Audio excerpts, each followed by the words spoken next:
from Tantara in the Katanga. Now, very interesting, we have, let's call it the Tantara Geo. This would be the outside crust, solid quartz, and then as you pop it open, you have this crystalline section of quartzes running across here.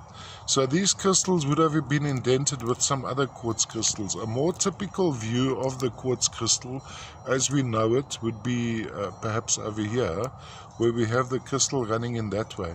Now what's the quartz in this case is has been included by shattuckite. You'll see little fur balls of shattuckite trapped inside the quartz. And then we have this interesting yellow material. Now, so far what I've managed to figure out is that the yellow is not an inclusion, it's actually a color. And it seems to be, on some pieces I've found that it runs on the inside edges of the crystal. So perhaps we're even talking about an inclusion of gold in some of these. At this stage I can't really tell you, but I don't see little sprays of needles.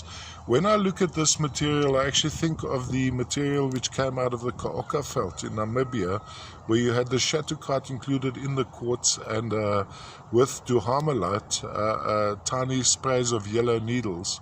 But in this case the yellow is inside or maybe around the edges of the crystal.